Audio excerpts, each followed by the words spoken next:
All right, Ben's then in the house with Zach Bridson, Smitty's. I call you the assistant head coach. I don't know what your official title is, but how are you, sir? Yeah, hey, I'm doing good, Ben. Nice to be on your show. It's been a long time coming, but we're here. It has, but I think the last time that I actually officially talked to you on camera was down at, I think, the New England's last year. I think Yeah, I talked to you a little bit, pulled you off to the side and just got your thoughts on the day's events. But obviously, right now, man, we're in a way different situation. And when I thought about getting back in the Ben's Den game, I've been a little quiet the last couple of weeks, trying to take things in and keep priorities where they're at in people's minds. And I think we've reached a point where people are looking for something to entertain them and learning different things. And I thought, who best to start back up than with Zach Bridson. So I'm really happy that you're here, and thanks for taking the time to speak to me. yeah. Well, I Um, appreciate that, obviously, and it's good to be on the show. Good to be talking about wrestling with another wrestling mind. I mean, I think that's what we're all kind of seeking out at this point because we've had that limited access to the gyms and stuff. So Yeah, well, and kind of speaking of that, Smitty's Barn, where you're a key cog in the operations over there, and you've had some tremendous success with Matt Smith. You guys were slow playing. I don't want to say slow playing the close down, but paying attention to what the state was doing, what the communities were doing, and then eventually, like all of us, we had to shut it down. And I kind of wanted to walk through the process with you guys as I mean, say what you want. It's Smitty's is a business, and he's got bills to pay, rent, and just everything like you and I got. So what was the process like for you guys as a wrestling club and a staple in the community, and also knowing that kids are looking for some reprieve from what was going on, and they find that there at the Mats in the Barn. What was it like working up to, kind of where you guys made the decision to shut it down, and then, eventually, which, again, I wanted to acknowledge you guys about putting some technique videos up and really trying to provide something for the kids to cling on to. So, talk to me about what it's been like the last couple of weeks. yeah. So it was obviously just kind of like a day-to-day game for a little bit, where we were just analyzing, what the public was doing and what the word was coming from the authority, and kind of making our decision based off that. So we were trying to get in there. I mean, at least once a day, 4 times a week, just keeping small crews at first, and kids who were consistently working together. We were being pretty transparent about what we were doing outside of wrestling, so that we could monitor all of our interaction and stuff like that. So I mean, just got to the point, obviously, where it was best to just shut the gym down so that we don't have to deal with repercussions if someone were to get sick. And I think right now we're at the pinnacle of this whole virus, so I think it's important to just take these next 2 weeks to kind of just stay put, figure out your lifestyle habits, and have some fun with that, and to rearrange those in accordance to how you want to go about the future. And so for the kids, it's tough because they want to be training right now. They have some obviously lofty goals, and we had national tournaments planned, and some good freestyle play coming up that we wanted to get involved with, but those tournaments got canceled. So it kind of just put us into this position where we had to make the best decision for everyone's health, because that's most important, obviously, as much as we do want to be wrestling, and as much as it does serve that mental health and that kind of emotional output. It was important to just physically be like, you guys' physical health is important too. We need to be away from the mats right now. We need to respect our parents. We need to respect the age they're at, their space. We don't want to be drawn in anything that's on the fence. So it's tough. It's weird. It's been like 15 years. Matt and I were talking about it. It's been like 15 years for both of us. I mean, him obviously longer, but we've been on the mats nonstop. This is the first time we've really been forced to take a break like this, and and for me, 15 years. So it's been different, but it's been good in the sense that I've been able to get my runs in, kind of repair my body, get out of a wrestling stance. I was saying that, beforehand. It always feels pretty good. And to just, you know, eat the right things, build the body back up, plan for the future. Now I can come back with some new techniques, some new, insights, some new philosophy, a new sense of being grounded, and really just apply that to what we're going to build. We're ready to hit it. We're ready to go hard. So the technique videos are for the kids to, just pick at. There's some positions that you can get into on the ground if you're, I know someone like Connor Masalinic, he's gonna get his hands on his dad or something like that. So, they're gonna get into those positions. It's just good. It's good to keep the mind thinking. I like getting into certain positions and finding new innovative ways that are efficient and work. So it's cool to display my talents too on tape and get to I get to break down my coaching. Now I'm able to assess how I speak and how I translate, the message from my body to somebody else's. So that's what I'm after it for, and it's been good. And I'm trying to always look at the glass half full here. So Yeah. Well, I mean, again, I love what you guys are doing with those technique videos. I know, like with MPAL, we've been doing, workouts on normal practice nights, via GoToMeeting, and I think, you nailed it on the head. It's a matter of what can we all do during this time so that when we go back to or go to whatever is next in the way that our society works, like what kind of person were you during that lockdown? And and again, specifically to wrestling, but I hold it true in the same sense. It feels good to be out of a wrestling stance and let my lower back relax a little bit. yeah. But it's a great thing that you guys do over there, even when times are good. And for you guys to step up and put some videos out and just provide some content for, you and I are freaking out not being on the mat. These kids, they're in the mix and battling, and they got goals that they're trying to reach. And so it's a good thing that you guys are doing over there. So keep that up. One thing I noticed on those videos is everybody right now had to flock home, and one of the familiar birds there at Smitty's Barn showed back up to do some technique videos in Connor McGonigal. So I'm sure you've had some time to chat with him about his freshman campaign at Lehigh, and obviously a much different freshman campaign than anybody else has been through with what's going on. But how did his first year go, and what's it like having him back around the barn and kicking it around with him?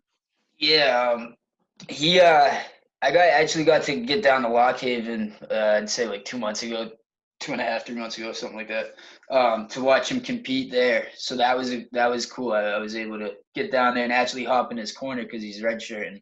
So as a redshirt, you can't get coached by your actual team coaches. So you're wrestling unattached, and so I was able to step in and get him riled up and stuff. So that was cool. But yeah, it's great having him back in the room. It's yeah, he moves really well, so we get to work through some different positions. Work some innovative stuff, and that's fun. He's getting big. Kid's up to like 50, solid 150, 155. So it's good to move him around and stuff like that, and we stir it up a little bit. So it's good. It's weird. It's weird circumstances. It's good to have everyone home. Obviously, like Hayden Brown too. Another one of the college kids who I do a lot of work with. He's home. And it's but he's not able to work out, and obviously I'm at a point right now where I don't think I want to be on the mats either right now. So it's weird circumstances, but it's good to have everyone, obviously good to have everyone back in the area and back in the same room. So we're They mentioned Hayden Brown. I hadn't heard anything about him or where he went since he left. Could you share where he's going to school and how his Hayden? freshman campaign went? Yeah, he wrestled at J-Room, and he actually won the 133 bracket for the Northeast region. So he was I think 5 seed out at nationals.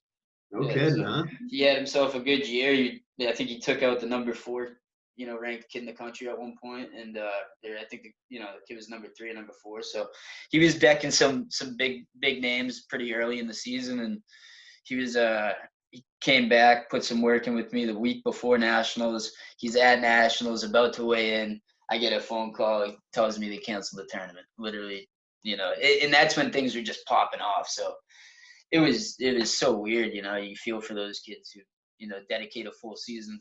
I got some friends in the NCAA circuit. D1, D2, D3, where you feel for them. It's you put so much into this sport, and obviously you feel for everyone in their situation. But wrestling obviously has a little special place in the heart. So you're like, damn. But hopefully good things are to come from it. And it's going to be a fun season next year. I think on every single level, you're going to see kids jumping off and jumping out that you probably didn't expect to. Kids who were training, when no one else was, that self-motivator, that's a kid who's going to have a good season next year. So that's going to be fun to see. Yeah, that's something that I've been kind of kicking around in my head I keep myself busy during quarantine is some of the athletes that we're familiar with that are, our upper echelon and are some of our tougher kids, they're they're so used to being in a regimen, like going to barn practice, going to this, going to that it takes a special person to remain disciplined when there's no immediate goal on the horizon. And Yeah. teenagers aren't good at looking, down the road. So it's going to be interesting to see next year, who's that silent missile that's flying around right now, just really embracing the quarantine and No one can be on the mat, so whoever's self-motivated and putting in those extra reps, man, they're gonna. That's somewhere where I see Connor really jumping levels, especially on the college scene. He's putting in work right now, so he's self-motivated, and that kid can help himself out. Yeah, he don't stop. No. Nah, he don't stop. What do you think the biggest, like, again, you've been in a room with a little bit, you worked on some technique, and I'm sure you guys have scrapped a little bit, but what's the biggest difference you see in Connor since leaving the barn, about a year ago and heading off to Lehigh? Is it, obviously he's a much bigger kid and he's a little more mature and all that, but anything that stands out as far as like, oh, he jumped up here since he's been up at Lehigh? Yeah, he's breaking down his wrestling a lot better. And he's always been really well at self-reflection. But I think now he's really breaking down his movement patterns. And once you start breaking down your movement patterns and you start, you can grit it out. You can start seeing how, one action is going to lead to a reaction. And, you can start to really dictate the pace of the bout and see how things will open up from there. So that's the biggest thing I've seen in him. His pace is insane. I mean, you go into that Division I room and you come out a completely different animal. You got a different type of armor to you, Yeah. And your timing's on point, your explosiveness. So he gets to the legs really, really well. That's what I saw when I saw him compete. He was getting to the legs great against just about everybody.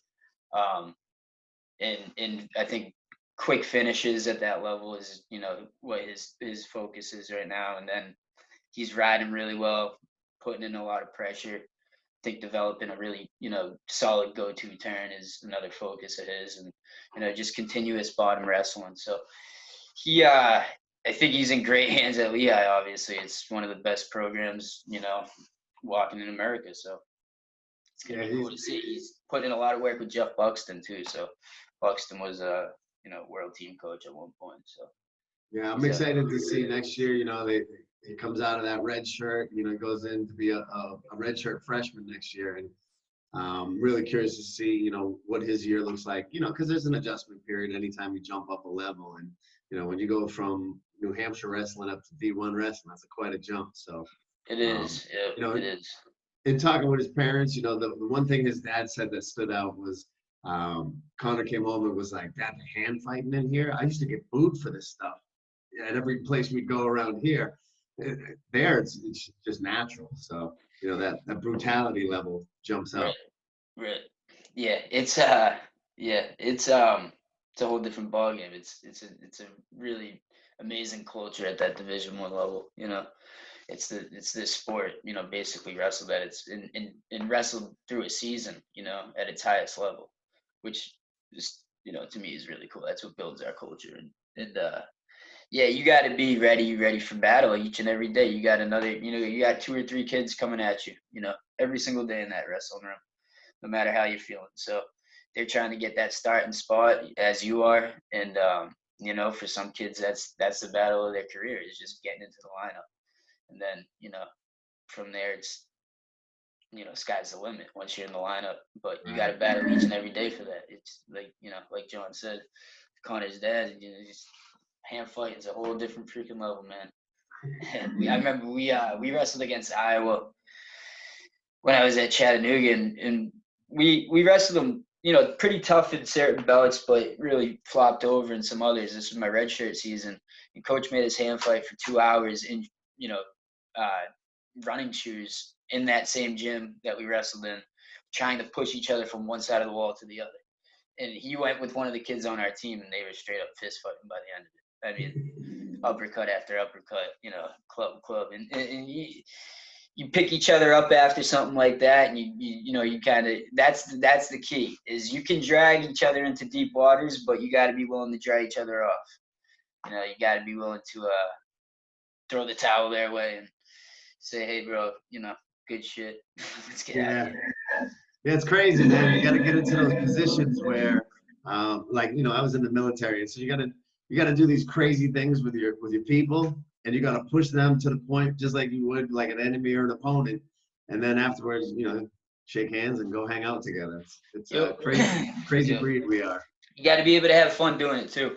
I think that's key, and to just understand why you're doing it. That's also key, because you don't want to just throw somebody in there without a purpose.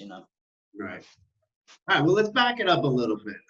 So again, you and I, we've chatted a bunch of times, and it's usually modern day talk that we talk about. I wanted to kind of rewind a little bit and kind of get to know, like, where you came from, like when you started and that kind of thing. So I know you grew up in Sandown.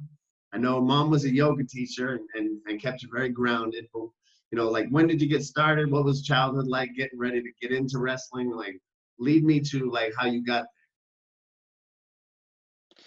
Yeah. So come from my dad Gary, my mom Sharon. Mom was a yoga teacher, and also works at Timberland Regional Middle. So she's an occupational therapist there, and it was cool to walk through the Timberland halls and be able to see her, go get some candy if I needed some or something like that. She did get me out of trouble a couple times. That's a story for another day though. But my dad, he was a military guy, so I had that kind of militant upbringing. I wouldn't say it was like it's militant. It was just like it was structure. You need structure. We worked well off structure, and there was just a different type of fight inside me. No matter what sport I was playing, there's just effort. Effort was always key, and then you could figure everything else out after that. But that was definitely something my dad was big on, and so just being in the Timberland district, wrestling is huge here. So I got into wrestling when I was in 6th grade. A little bit before 6th grade, more like summer of 5th, I started training with Gordy Smith. And so Gordy was running the barn at the time. Matt was in college. And I ended up going over to the barn and just kind of getting a feel for the sport, threw on my first pair of shoes. This was, 5th grade. And go over to I'm hyped up at this point. I'm like identifying as a wrestler. I'm like, this sport's awesome. I'm going into Timberland. this is sick. And so Matt, I remember like Matt Morris was in the wrestling room when I first walked in there. I walked up to drill with him, and Morris looks at this guy Danny Alicia, who is a really good technician. He's not too involved with the sport no more, but at the time he was a solid guy to have over from Methuen. And he was working at the barn, and Morris is just like, yo, Danny, I can't drill with this kid. And, I had no idea what was going on, but it's funny because we ended up being teammates later on, and, we get to really push each other hard through high school and stuff like that. So we're still tight. And now I train Matt Morris Sr. has 2 other kids. So I train those kids, 5 days a week. So it's cool how everything just kind of ties together. But yeah, let's see. 6th grade, Danny Donovan, coach at Timberland. he was a middle school coach then. We had like 100 kids come out for the team, and from there it was just kind of like let's hit it, let's do it. And come 7th grade, I was a dog on the bone, man. I loved wrestling and I wanted to wrestle all the time. Smitty comes back in the area. There's so much hype about that. And what was cool is Matt's dad was a military dad, and there was, Brian Moore was in the mix. That's Eric's dad. And Eric was still coming back, to the area a lot to train with Smitty while he was in college. So I just like fell into kind of the perfect situation for somebody who's, trying to wrestle in this area, trying to, and take it to that next level, and I was big with like, my dad was a big academic guy. And, so I was always looking at big institutions when I was, I loved sports when I was younger. So I was always like Division I this, Division I that. And then once wrestling became my centerpiece, I was like, this is it, man. So it was my sight to go compete and to, go compete at a high level and to do well at a high level. And, so, it started off with Gordy coaching me, and, then Matt took over. But it was funny because I talked a lot about the first 2 years of my, my introduction to the sport, and it was intense. It was, I would sit in that wrestling room with Gordy, and, my dad would be in there too. And, maybe 2 or 3, 4 other kids sometimes, sometimes we'd have a packed room, but it'd just be a ton of power halves, a ton of boots in, a ton of just hardcore wrestling. And Gordy wasn't afraid to tell you how it was. He was never afraid to tell you how he felt, and never afraid to tell you that you needed to get tougher. So, and he had a good way of doing it. He'd make you want to really just stay in that wrestling room all freaking night and hit it hard. And then Matt comes in, and Matt's just, how he is, just all about wrestling. So you're just moving constantly. You're getting in there for at least an hour, and you're going hard for that hour. And he was fresh off the scene, so he was in pretty good shape at that time. And then we got Eric Morrow coming back and pushing me. That's coming into like 7th and 8th grade. Once I start, I dropped all my sports for it and really just dedicated my time for it, going 7th into 8th grade. 8th grade started copping some national titles, and then went into high school from there. So in your youth career, like at that time, did Timberlane have a middle school program, or was it just you training at the barn? Yeah, no, it was Timberlane had a huge middle school 100 program. kids, yeah, my apologies. Yeah. No, Dan Donovan was the coach, and then my 7th grade year, Dan Donovan went up to the high school. Yep. So what's it like going from Timberlane, middle school? And again, I know it's a feeder system, but what's it like walking in freshman year, day one, into that Timberlane wrestling room? Intimidating? You ready for it? What's it like? It's I was walking into a pack of wolves too.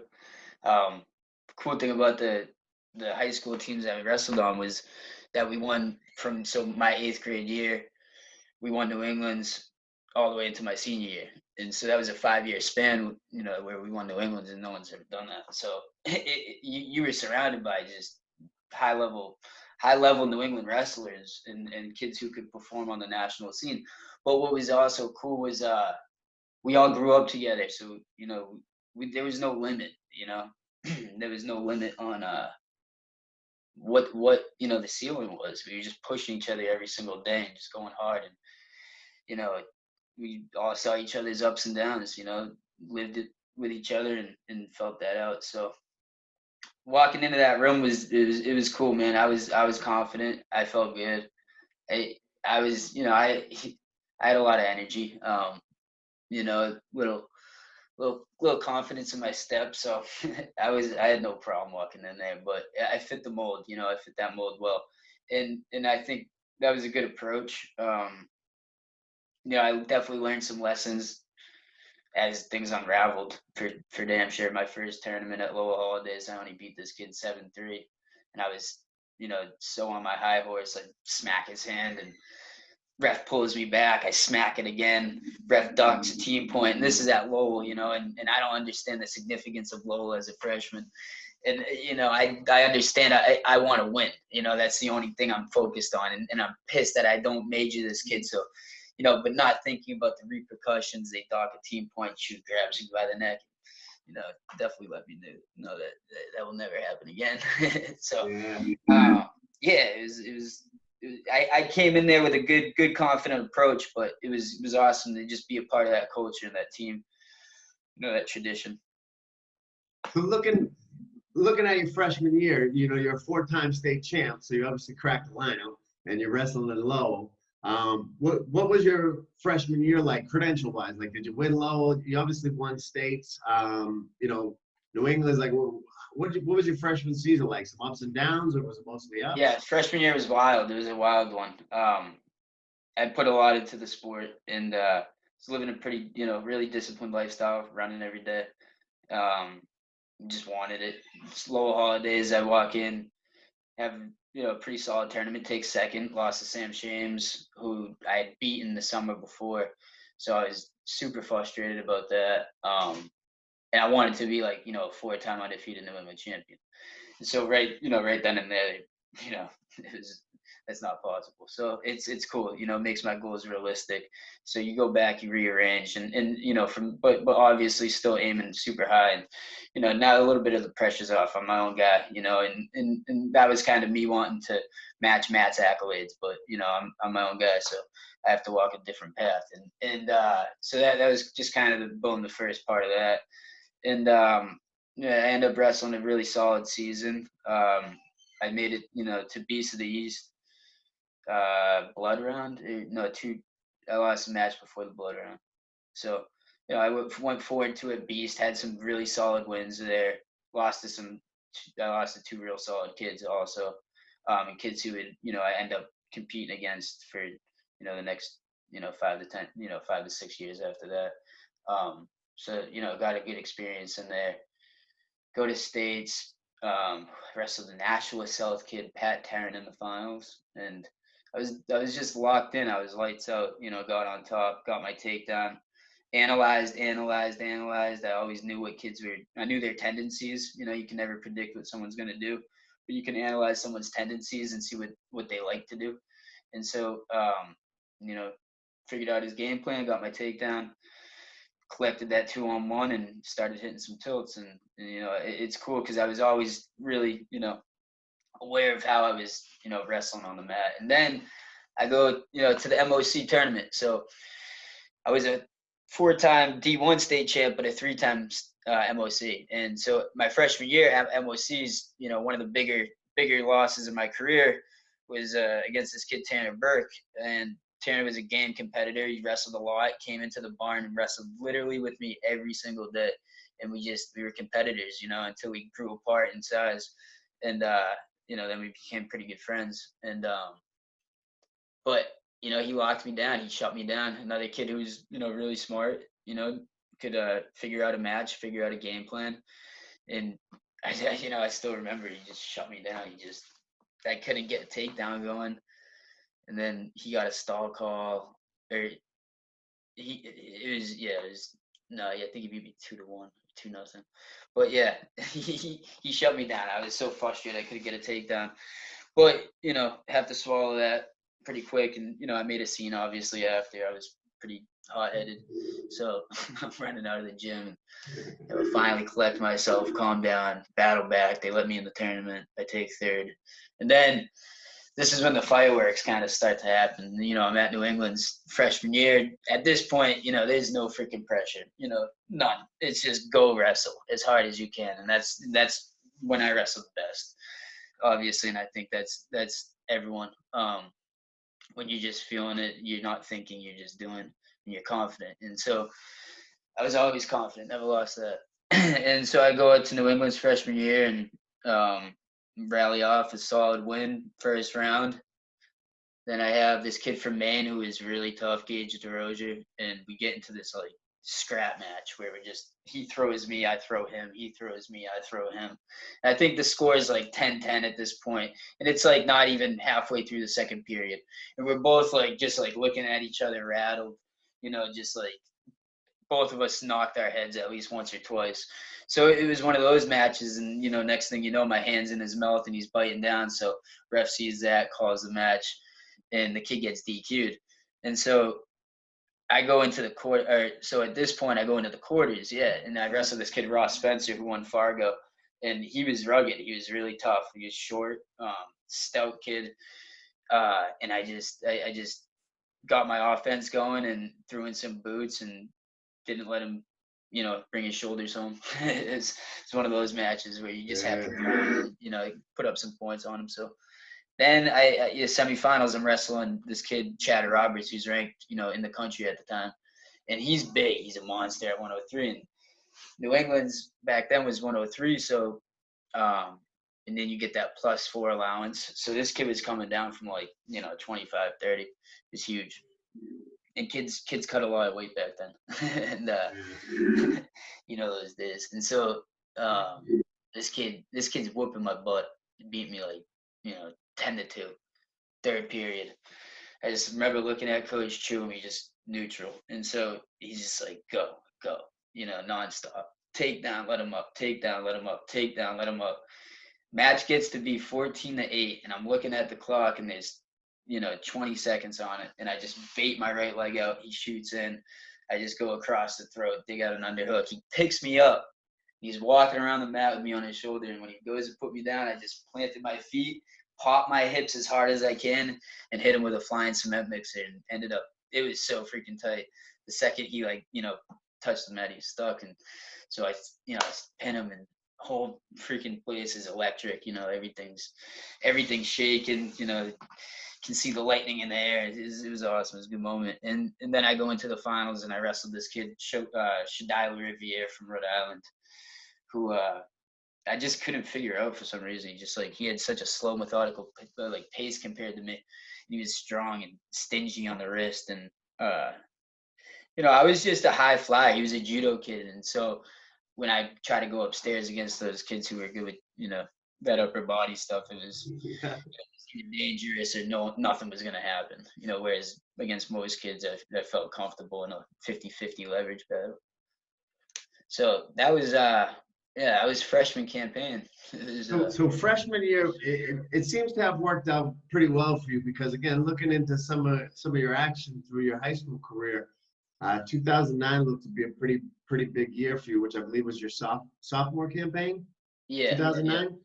You Yeah, I lit the fire. state champ, MOC, New England champ, Beast of the East, and Eastern States Classic. Yeah. Those credentials for your sophomore and senior.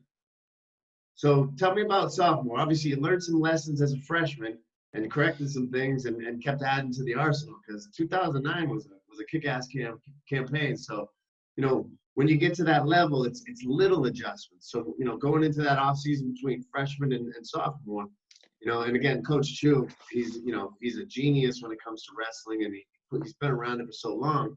And I'm sure he gave you some good information too. But what's the off season game plan to go from, ooh, I'm almost there to, okay, next year I'm gonna be there. Yeah, it was a large part of I think the culture we had at the Timberlane program at that time. It was on point. The chemistry, everyone was training, everyone was putting in their work, and we had a solid lineup then. And I think just me being competitive with myself and obviously competitive with my people in healthy ways. I wanted and knowing what I have inside me, I wanted to carry that torch as high as we could. And so I was just wrestling hard and working my takedowns, developing a really good set of takedowns on my feet that I could go to. But I didn't know what was in store going in the sophomore season. I knew I was on the edge of really punching through that national scene. Went out to nationals and lost in the blood round to the kid who I ended up beating in the Beast of the East finals. So that was a good one to get back, and just wanting to constantly work. I mean, at the end of the day, that's really the secret to this sport, is putting in your work. And whether that means waking up at 6 a.m. This morning I woke up and the first thing I did was get my running. It's a lifestyle habit I've definitely taken from my days of training. It's, you got to be willing to self-motivate, and you got to be willing to put in that hard work. And that's a lot of what that freshman to sophomore year consisted of. We had a great culture. Like I said, everyone was working hard. Eric Morrill, I love that dude. He's the man. He's coaching over at Bucknell now. call him the Bulldog. But we just grew up together, and he's an older brother to me, and taught me how to work hard. You talk about somebody who can move and has a work, an engine. That kid is one of the hardest working kids I've ever seen in my life when it comes to wrestling. Even still, I mean, it's impressive. So, yeah, having him around, and then he would bring guys like Paul Donahoe back into the wrestling room, and that's right after Donahoe had won an NCAA title at Nebraska, transferred over to Edinburgh, and then I'm in the wrestling room and I sneak a takedown in on Donahoe.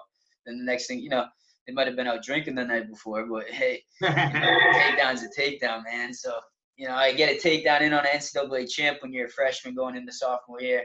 You're feeling pretty good about that and your abilities, and you use that as perspective when you're going into, matches against kids your size. So I think So as you're rolling through your senior year, or not your senior, sophomore year, obviously I make up that in New Hampshire, you're probably pretty dominant at that point. Not many people were a problem for you. But so you make your way back to the New England finals. What's it like going in as a sophomore? You've been there before, you felt the electricity, you've come up short, and now here you are again. What's the mindset going into the finals of your sophomore year? Yeah, sophomore year was New England finals was fun because like I said, you get that +4, and then you don't have that second day weigh-in, which is so wacky to me after wrestling and the college scene and stuff, and seeing how you get +1 the next morning no matter what. In the NCAA's, it's +1 +1 +1. There's no, but New England you get +4 and there's no second day weigh-in. So I'm walking in at like 125 for that finals. I was huge, and I think that's one thing that definitely benefited me. My sophomore year was, I was big. I was willing to cut the weight in order to make our team better and to put myself in an advantage to win some good tournaments. And it paid off at that time. In hindsight, I think my junior year, I think I should have bumped up a weight class. But those are lessons you learn through, reflecting on your career, and you're able to now apply as a coach, and that's where my role is now. So. Well, so you mentioned your junior year, and like a lot of people, I'm curious into the lower part in the sense like sophomore and senior year were like boom. What was junior year like? Did you have a little bit of a fall off after like reaching the mountaintop, which again is not uncommon in competitors, or was it just people knew who Zach was and they're starting to train hard and the bullseye's on your back? What was your junior year after two really good years, each year getting better and coming into that third year? So yeah, sophomore year, dynamite, feeling great. Junior year, the weight cut, man. I like I said, I cut a ton of weight, and then I didn't take the summer off, and that's where I really started to feel the repercussions. Because you don't give your body and your mental a break, and so you can't process emotions right. You can't, you can't grow at that point. When you're really malnourishing yourself for the sake of just competing. Which at the time it was it's kind of that old school mentality, you take it, you do it, you get after it, you want to get wins, you want to make it happen. And so there's things to be taken from that, but there's also things to, definitely clean up. And so I think just the mental fatigue of cutting that weight when you're that young too can play a role, and did play a role. So junior year, I was way more free flowing. I was doing new things. Sophomore year, I was efficient at what I did, and it got the job done, right? And so junior year, it's like, okay, well now I'm starting to think about college wrestling, so I need to start opening up my repertoire. I need to start moving. I need to start, figuring out how to move better. And so I think going into the junior year, that was my focus, was just like opening up and kind of just I was finding out a balance in life, definitely, because I had built such an identity off of wrestling. I started pretty late with wrestling, so I was a dog on the bone. It's all I was doing all the time. And so junior year, I had to figure out my academics. I needed to get into college, so academics was super important. You know, academically had a great year. You know, junior, senior year academically was dynamite, but that was needed. You know, and so you talk about sacrifices, you talk about balance. I think junior year was a lot about balance. So that was a strange season though. That was I only had 3 losses on the year, 2 of them coming from Beast. But you know, it was just like Beast of the East. I'm winning. You know, in this kind of like dictated that tournament for me, which was unfortunate. But I'm in the quarterfinals. I'm returning 1 seed, and I'm wrestling Lemaire from Delaware, who is nails. He was real tough, 4-timer from Delaware. And he's got a great crossface tilt, and I'm winning the match 3-0 and get hit with like a cheap tilt. Or I'm winning 2-0 with literally 15 seconds left and get hit with a cheap tilt for 3. And from there I was just like tanked it underneath and wrestled a tough kid down low, and he was coming off of like 4 or 5 wins, and I was coming off of a pretty sloppy defeat and just kind of mentally fatigued at that point. Beast is early in the season. I had a summer of cutting weight, and yeah, just not as hungry, definitely not as hungry, not as motivated to go get something new, kind of. And it was a good season. It was a good season for that, for self growth and to really internalize what it's like to go from being up so high to being down, to where you're not meeting your expectations for yourself, or you're not living up to your fullest potential. But there was some things to be taken from that, like anything else. So then New England's come around, and I'm whooping this kid's butt in the semifinals at 17-5. I'm just looking for that extra takedown, hit him with my jab, pull, sweep, and my elbow gets like caught, and he catches me in this like weird trap cradle, and ref calls me pinned. So that was with 3 or 4 seconds left. So the irony behind that is it was the same exact mat that I did it to the kid my freshman year. So in the same exact venue, same exact place, and probably the same exact reaction. Only I was on the opposite end of the spectrum. So it was cool though, man. I walked out of that gym. Yeah, I didn't freak out. I had much more emotional composure, which was a good indicator for me that like I was ready for the next level. Like, dude, you know what? Crap happens. You're good.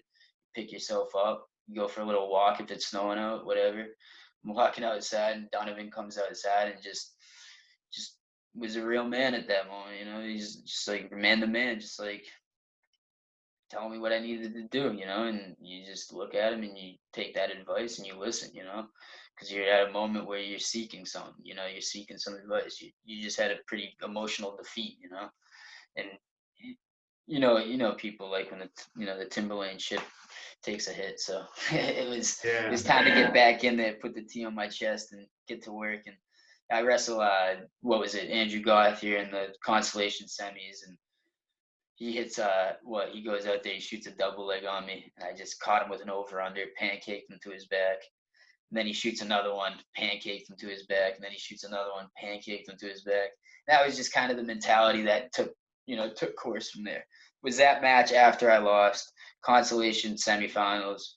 You're gonna man up and really cement yourself, go take third, and do what you need to do for your team to get this win.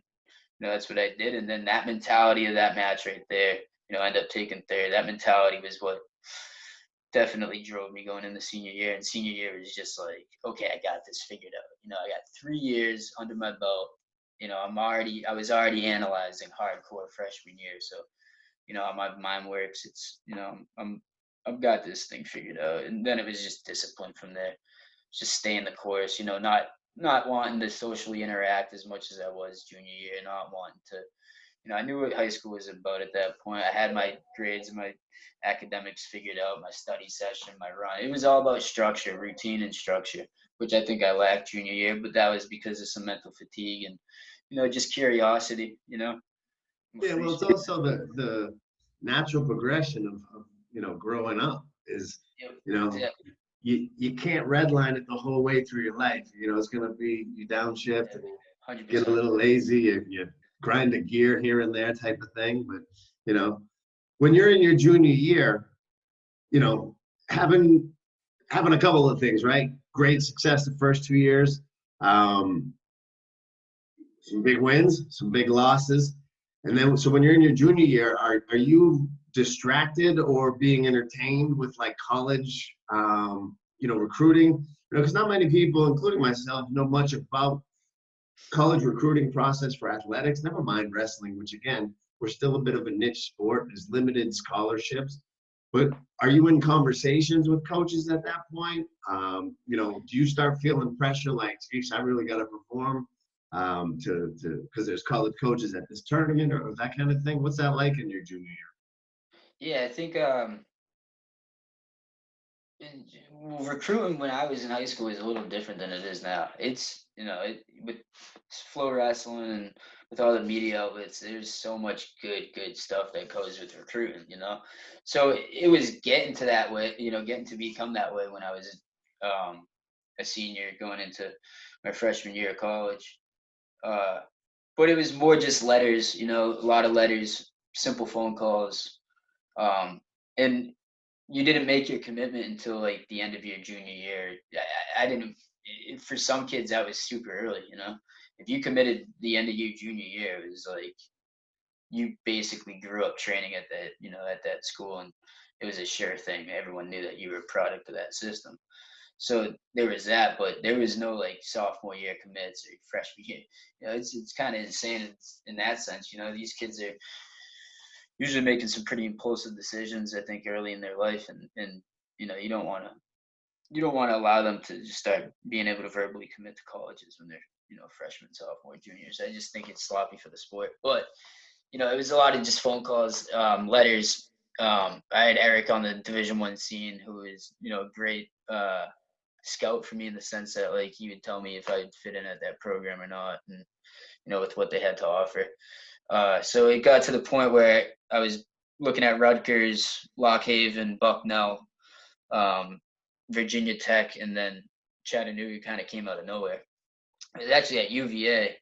I knew I didn't have the test scores to get into UVA because it was definitely rigid. But I really liked the culture of that team, and I got along with the coach real well, Steve Garland. And so Steve Garland was good friends with Rocco Mansueto, who is a coach over at Chattanooga. They grew up together in New York, and so he referred me over to Rocco, and Rocco gave me a call. And at first, they were like, "Hey, Chattanooga wrestling." And I was kind of unaware that they were even a Division I program, so I'm not thinking too much of it. And then they started offering me some things and some packages that I couldn't really pass up. And then John Cerritos came in when I was down there, and he's the absolute mastermind of the sport. He's a product of the Granby system, and I mean that guy. He's innovated a lot of techniques here in America. Virginia Beach style wrestling, knee dips, and some really funky mat wrestling. So it was cool to fall into that situation and get Cerritos. And then Mark Ellis came in. He was a national champ at Missouri, so we had him on staff, and he was cool. He's an upperweight, but yeah, that's how that worked out. So did you commit your junior year? No, I committed like the beginning of my senior year, like So, early, so early. what's the off season like between junior and senior year? Obviously discussions with your parents, Coach Chu, Donovan, all those guys. Is it weighing on you, or are you fairly confident at that point? Are you hoping, is there something else? Are you like, what's your state of mind going into wrestling season with that type of decision on your mind? Yeah, I was hungry. I had something to prove. I needed to cement myself as a Division I candidate, and I was always having success at national tournaments too. So that was good. It kept me active, and in the coaches' eyes, and they definitely saw that I like to wrestle, and I'd wrestle a lot, which you want out of a Division I athlete. And I was built for the sport. It's all I did. It's how my brain works. I understand movement very well. So it was that was taken care of. And I think junior year going into senior year was just like get super disciplined, man. Just like get your stuff ready to go. Make this transition as easy as you can on yourself. And so junior year was like visiting all these schools, setting up, my decision for September. And then September senior year is when I made that decision. Now, when you made that decision, you go into wrestling season, a month and a half after that. Are you feeling the pressure as a D1 commit? And I asked that because, I watched, Connor McGonigal. This year watched Bo Dillon. And, my experience of them was, that puts a lot of pressure on them here, at least just in New Hampshire. I mean, once you get outside of New Hampshire, you're going to New England, there's other D1 kids and, the level just keeps jumping. But if I can knock off a D1 commit, just Yeah, by accident, there's everybody can get caught kind of thing. There's a lot of pressure. This year Bo Dillon, had Sterling McLaughlin. He bumped up just at some, little tri meet that was going on, and he got right. took on his first match. And, like when you're like, you got rah D1 commit. Did you Right. feel any of that You have a pressure different going? sense of motivation when you're taking the mat against them, Yeah, And yeah, you definitely saw that with kids coming after Connor. It was junkie wrestling. It was, this kid doesn't even want to sustain a 6-minute match. He just wants to go out there and try to high fly him. And, it's just, it's like, dang, I don't, I want to watch a competitive bout here. I want to watch these guys get after. But yeah, you have that. So I don't know, junior year going into senior year, I had a pretty scary mentality, to compete against it. It was dialed in. Was really focused on myself and just good and in control of myself. Um, I didn't have, I didn't fall to many distractions, and I think what fed that was like the community support. It was I'd put my work in. I put my work in. So at that time, it was my senior year. It was fun. It was like, at that return to New England plays there. So, and it was my time to take the torch and lead that Timberlane team to, you know, which was beyond me winning New England title that year. I don't know how it happened, but Matt Anthony, they had a sloppy first 2 rounds of that tournament, and it haunted them the rest of it. And we ended up winning that tournament with 57 points, and so that was cool. But my objective senior year was funny because Christian Montserrat was a good training partner of mine, and he wrestled, at West Virginia. He was a 3-year starter there, 4-time Mass State champ, 2-time New England champ. Kid was dynamite. But he wrestled me in the New England Finals my senior year, and I kind of told him before season, like, Christian, man, I'm going down to 113, bro. I gotta make it so that you can't win a third New England title. It was like that. And so since I didn't win 3 New England titles, I wanted to, go make it so that Christian couldn't, because that was a big deal to me.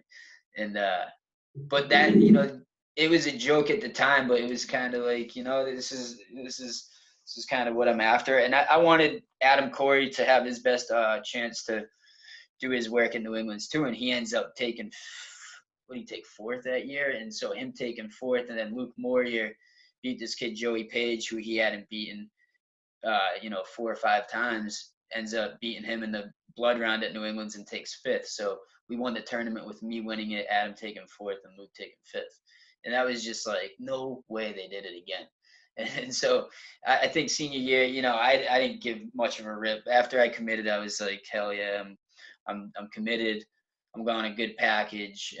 Things are right. I'm noticing that, like, just how you live your life and how disciplined you are dictates your outcomes. So it was just a matter of following that recipe, you know? yeah. So as you hoist your second New England individual title and your fourth with Timberlane in your time there, when you start to, and again, there's always other goals, but as you wrapped up your Timberlane career, you know, again, in that community, it's a very large part of it. It's had great success for a couple of decades. And so as you position yourself to kind of quote unquote walk away from it, because nobody walks away from the Timberlane. But walk away and onto your next adventure. What's it like leaving, that kind of career behind and, again, moving on to great things. There's still a little bittersweet there. Yeah. Um, so like you're talking like in regards to going into college from there? Like, Yeah. yeah. So like, yeah, going down to college was cool. I was set on being a 4-year 25 pounder for Chattanooga. And so Nick Soto was in the lineup at that time, and he was ranked top 10 all 4 years he was in college. He was a killer. Giant, they called him the giant killer because every single year he'd take out the number one kid in the country. And so that's my training partner. He's from Tampa Prep down in, or no, Springstead down in Florida. He's from Springstead. And so Chattanooga has a good pipeline with some of those Florida schools, like South Dade and Osceola, Kissimmee, and like Springstead and Tampa Prep and stuff. So he's my drill partner. He's as good as it gets. I go in there and we hit it hard. That freshman year, we had this preseason that was supposed to mimic like a Navy SEAL training camp. And so it was in this 8-week phase where, we were sleep deprived, we were put through the ringer, and running hills, going from running hills to arena within, 3 hours of each other, in arenas, you have to hit every single step in that stadium. And then you got to go down to the bottom floor and you got to wheelbarrow all the way up to the top. You got to go through 2 flights. You know how college coaches are. They're just, in that old school mentality, they tell you one thing and it's something else. And so there's that unpredictability. And so you get, you're thrown into it right away. And I loved it. Because that's what I wanted to be around. But what was pretty unfortunate was I had my senior year, I had teeth extracted. So I have no molars back here. And so for those people who don't know, like your molars are heels for the top half of your body. And so, the posterior chain of your body, your back, your hips, your glutes, your hamstrings, your stomach. I mean, then you get into the interior. Everything's connected to the mouth. And so having those teeth extracted and then going through what I went through in wrestling, and the compensations that you put your body through in order to be in a strong wrestling stance, I think ultimately led to this injury I sustained and received. And so I got returned on the mats with like a lock right here on my rib, and this lower rib went, and what it did was it led to this nerve getting stretched out in my brachial plexus. And so because I don't have molars over here to keep my mouth to compensate, this nerve here stretched out. And so that ultimately led to, my career having to be shut down. And so that freshman year, I put in a dynamite preseason. I redshirted and then had to, basically rehab that injury all season. And so then I come home for, a couple months during the summer. Did some things, I'm looking at 8 months basically where I haven't competed. I'm training a little bit, getting my footwork in and working through simple progressions, but I wasn't hitting the nail on the coffin. I wasn't really in the grinder. So I gave my body and coaches word was to just like give my body the month of August to settle, repair, and then September we're hitting it. And so, go right back into preseason, dynamite preseason, kind of ease up a little bit, relax, get the body prepped up for competition season. That was like a 1.5-week phase where we just kind of got into the room and went through our progressions. And I go out, we have Wisconsin, first dual meet of the year. And I'm wrestling Ryan Taylor, who took 6 to NCAAs that year. And we're in a dogfight, and, he hits his shot on me. I end up ripping him with a mixer, throw him on his back, and, he funks out of it and then ends up, getting to his offense, his technicals, and scoring some points on me. So he ended up beating me up. But it was good to get that feeling against a top-tier kid and throw him on his back and, realize that no matter what, if I just compete and just keep this going, we're in the mix.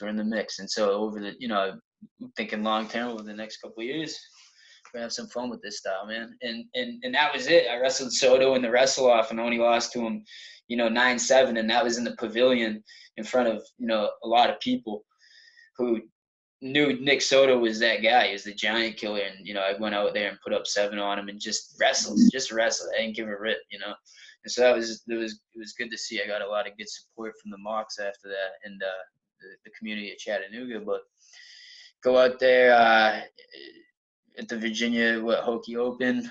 I wrestled, or no, it was the Hokie Duels back then. I wrestled Joey Dance, Deutsch from Ryder, and Jamie Franco, all back to back to back, 3 really game competitors. all multi-time state champs from Jersey. Joey Dance was an All-American. Franco is New York kid, so he wrestles for Austria. And all those matches I lost by 1 point, except for Dance, and that was an 11-8 belt. And that we're putting points up. So all these guys right here, made it. Deutsch was a 2-time blood round guy, and Joey All Americans loses in the blood round, and then you got Jamie Franco, who is a 3-time qualifier. So I'm right there, I'm on the edge, and then go to the Navy Classic. My dad comes down to watch me wrestle. It's over at Maryland, in Indianapolis, and I wrestle a tough kid from Kent State and just can't even finish the match. My arm just goes completely black and blue, and so that nerve just got completely, pissed off, and it just got re-triggered and flared up. So then I was left with back to where I was a year ago. So I just really tried to play with the season, keep lifting. Coach Cerritos was putting me on the Aerodyne every day and making me puke just so I could keep my lungs fresh. And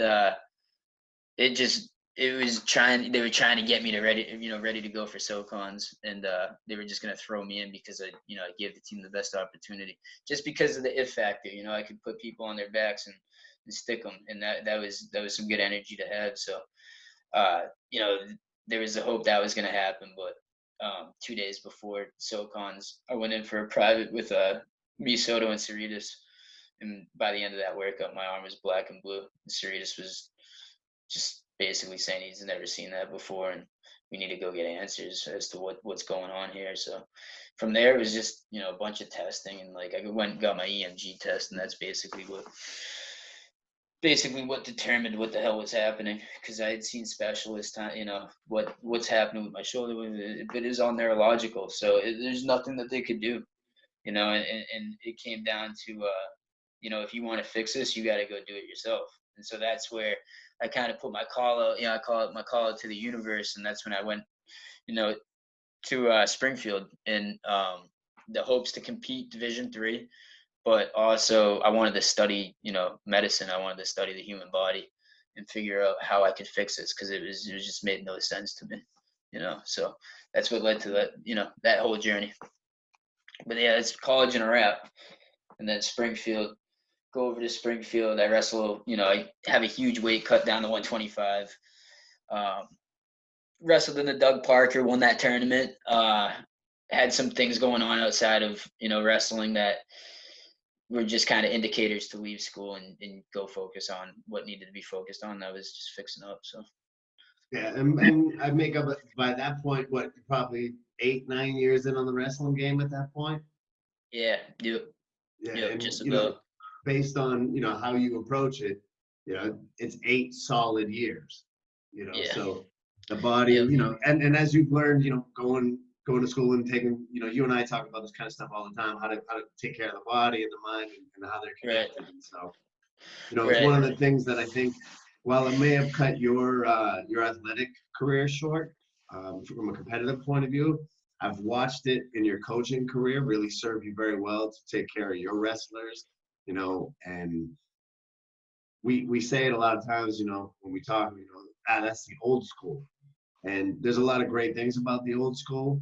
And one of them that was not great was self-care. They didn't give a shit, or they didn't care about how you were feeling. You just it was always just push through. Right.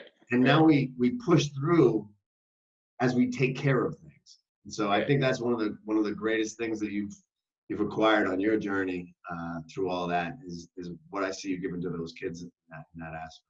Yeah, we're looking for sustained output at this point, opposed to just burning that wick as quickly as it can, no matter how hot that fire is, Yeah. So let me rapid fire a couple of things for you, because again, I've had you for almost an hour now, and I really appreciate the time. But I'm curious, you're not really attached to a high school. You're attached to Smitty's, and they travel more. They're not necessarily like on the youth level hitting the youth tournaments. I know you guys encourage the kids to wrestle for their school teams and stuff, which I love that. But you're around the sport enough, both in the wrestling room and I watched you this year at New England's very animated this year. You know, you're very passionate about the sport. So I guess my question to you would be, you know, if you were the president of wrestling here in New Hampshire, you know, what direction and what kind of things do you think that you could do to A, get the numbers up, and B, catch New Hampshire up with some of our surrounding states and competitors? Um, those are really good questions. Forcing me to think into places I haven't thought much. Just because I'm so hands-on right now, in training kids. And so my goal with training kids right now and with what I'm doing with training kids, and what I want to create with that is basically, a culture here that you can go out to Pennsylvania and find, you can go out to Ohio and find, where wrestling is an accepted lifestyle, and it's uh you get that feel when you step into the room where you can sit down for an hour after practice and unwind and relax, and it's meant to be there for you to be there. It's wrestling is it's a great outlet. It's the oldest sport, that we have. So I want to build a culture, and what we're doing at the barn is building up a culture to where kids can come in there 4 or 5 days a week, have that for them, be able to process whatever they need to inside that room to really just see the sport for what it is and to utilize the purposes of it and to not just go through the motions, but to actually, because I think when you have purpose and when you have a set understanding of what you're doing, I mean, that's really when you can start taking control of each and every little thing that you're putting into it. So as of right now, that's kind of my goal, to keep growing the sport. I mean, I'd love to, start a freestyle program, or, we have freestyle, but I'd love to have some representation, from the state of New Hampshire on the Fargo scene, on the national scene, going out to, dual meet tournaments and stuff. And I think that's what's going to start bringing in more attention. That's when you wear national gear and team gear in the hallways, kids are like, oh, that stuff's cool, man. What's this whole wrestling thing about? So, that would just get a kid in the room, and then boom, you get good at it. Yeah, you get national team gear. You go get to represent your team, your state, on a national level. And so that I think, those are my short-term focuses for right now. Long term, I'm looking, um, yeah, I'm just looking to really, I want college kids to be able to come back and to have like the opportunity to stay involved with wrestling. You go to Pennsylvania and you win 4 state titles in the state of PA, it's encouraged that you go start a wrestling club, right? And so it's important that, like, you have college kids coming back into the area and getting involved in wrestling clubs, where they train, they're taking a step and, maybe going and doing their own thing and trying to, build up something too. And so I think having that and establishing that is important. You want kids to continue wrestling past college, so you want to have places for New England level athletes who are on the senior level to train. New England level senior athletes. You want them to be able to train, and so setting up the right facilities and stuff like that. Um, you know, to house them, to bunk them. I used to go out to Rob Waller's when I was younger, and you'd have Evan Henderson, Jimmy Gulabon, Nico Megaludis, all these names from PA, Jason Nolf, all of us just sleeping in the freaking dorms and, waking up and wrestling 3 times a day. That's something I want to create here. It's, and it takes obviously some capital to get there, but, I want to have the ability to bring kids in from all over the country, stay at the barn or wherever and, wrestle for, 3 times a day, get their morning running, and I think that's, you build camaraderie with that, you build community with that, community's huge. So that's what I'm after, is building a nice wrestling community, Yeah, I and love it. adding to So what's already being established. yeah, we got to keep at it. And you mentioned about how you used to go and travel to do these camps and stay in these facilities and things. And one of the things that we've seen pop up the last 2 years is that Assassins camp. And a Yeah, a lot of high school Brock's teams, going they with have that. camps. There's Timberlane runs their camp and Concord runs theirs, and everybody's got their own little camp. But what Coach Hoffman at Bo has done is a little bit different. Is he's really and I think it's good for New Hampshire. he's a PA guy living here in New Mm-hmm. Hampshire, and I think just Yep. that mentality from PA coming up here. I don't think New Hampshire's ever going to be PA. Quite honestly, I don't think there's another state in the country that's going to be PA, Mm-hmm. just because they got such a head start at this point. But Right. Right. for having, Brock bringing in some of these high level coaches, D1 coaches, and having that kind of thing happen, I think if that continues and there's more of it, I think, like you said, that national Yeah. shine to it definitely helps. Yeah. And to add to that, shout out to Brock. I haven't really gotten a chance to talk with Brock ever, but I do appreciate what he does, and I'm always seeing and taking note of what he's doing. Um, Man, killing it, bringing in the top tier guys, Bono and Reader and all those, Tony Ramos this year. Those are just great guys to get into the state of New Hampshire, and it's good for those guys to get into the state of New Hampshire because New Hampshire is such a beautiful state. You get guys, who knows, you end up, bringing in a top clinician and he falls in love with the White Mountains or something. Boom, he moves over here, and now we have a two-time NCAA champion living in our backyard.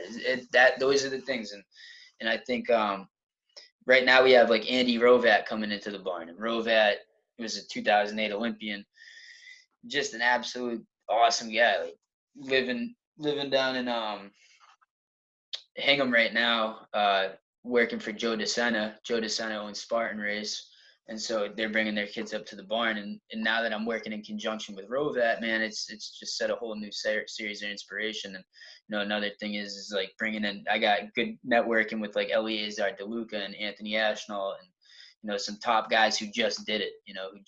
So I'm bringing them in too. And I had Marsteller set to come up, but and Chance is someone I used to compete against, the Lock Haven guy. He's 4-time, PA state champ. I had him set to come, but, Corona, so it is what it is. But he's definitely going to make an appearance. So, yeah, network and utilizing those, those connections, huge, man. Yeah. Let me throw one other thing past you, because you're on the youth level. A lot of times, you're running the youth team. You're all over the place at Smitty's, but like when you go down to Wildwoods and stuff, like you've been running the show as of late. And one of the things that's been a challenge from my perspective is the fall off between youth and high school wrestling. And there's always going to be a natural fall off between youth and then high school sports because it starts to get a little bit specialized. You have to make teams, not wrestling normally, but if you don't make the basketball team, come out and wrestle is a common, recruiting line here in New Hampshire. Mm-hmm. And so I often spend time thinking about like, what can we do here to keep those numbers up and really driving it up? And, one of the things that I had thought about was burnout is a big thing for anybody and anything you do. Even if you love it, you're going to get burned out if you don't take your breaks, insert junior year. But really, like, when I go to a tournament and I see a K through 2 section of that tournament flying off and there's referees and, some of these scores are 18-16 because on that level, it's a training referee and they're not sure to let them play. It's a training ground. And I think that one of the biggest complaints that we have for our sport is, you have to commit an entire Saturday or an entire Sunday to a tournament where you might only wrestle 2 times, 2 and out. Yeah. You can get done in 10 seconds. So one of the things that I was thinking was, and I think it's also a good thing for the parents is do we really need to have competitive tournaments for K through 2? Or could we use that time as an open mat time while there's, setup or bracketing or whatever's going on at a tournament? You throw the K through 2 kids out on a couple of mats. You don't need any refs. Just have some coaches out there running time. And we do it all the time on a Saturday at somebody's place. I just feel like, it gets that little group of kids in and out. So it cuts down the whole day for the family, but it cuts down the whole day as a tournament. Like, I just feel like I don't know the answers, but there's some things that come up for me, and that's one of them. So, I mean, to add to that, like the Russian philosophy is to, train up until, your early middle school days, and then that's when you start competing, just like you're saying. And I'm a big advocate for that philosophy. I love that. But that's also coming from me at 26 years old, who is also somebody who is completely fascinated by the art of movement. You know, I like being able to move differently each and every single day and add new things to my movement patterns. So, you know, cool, that's easy for me to say. But, you know, you think of a little kid who's just like, you know, super driven, competitive, got some rage, right? Needs to let it out. um Maybe something like a 3 tournament series. You know, you look at, you know, a postseason tournament series, like where they have their regional and then their state tournament, and then, or maybe just throw them all into one state tournament, you know, and that's their only tournament of the season. Or like they have a prep tournament or 2 prepper tournaments and then their state tournament, and you just, throughout that 4-month training block during season, you kind of use like a, you know, tangible trophy to be like, yo, this is what you guys are, you know, working for, man. Because you definitely want them to see that cool shiny thing and think of, oh yeah, if I get that, you know, it's good for their confidence and their self-esteem. So, um, but yeah, no, man, I think wrestling, and from what I've seen, honestly, is tough as it sounds, man. I've seen wrestling break some families up. You know, I've seen, and I've seen wrestling completely break up some parent to kid relationships, you know, which sucks. You never want that because it's such a great sport if it's utilized properly. But, you know, you want to keep that mental pressure off the sport. Wrestling's a complete, you know, it takes care of itself. It is such a combative sport.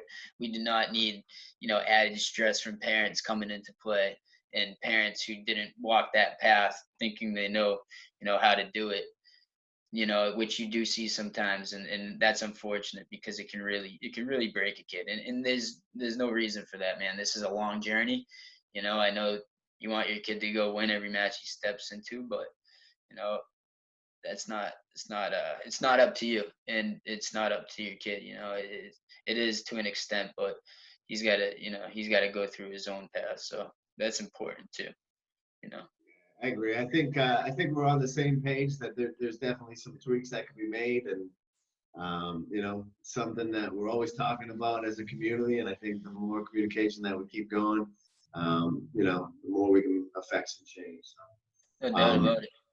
I just, again, I want to thank you, man. I know, like, hey, right now you ain't got much else to do, but Yeah, still, quarantine you're a season. guy that can find things to do. You're very inquisitive, and you know, you read a lot, and you're outside rock climbing and all that. So, for you to take, you know, a good part of your afternoon and spend it with me and just chew it up about wrestling. I've been missing it a lot, so I No knew doubt, man.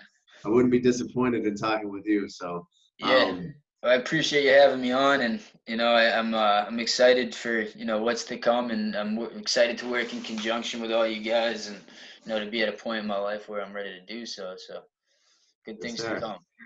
All right. Well, listen, no matter how long this goes on, you can count on you're going to hear from me again. And as soon as you guys get the barn open, you can guarantee I'm going to come down and check it out. And, you know, I'm a big supporter of you, Mr. Bridson. So if there's ever anything I can do for you, feel free to Right on, reach out. man.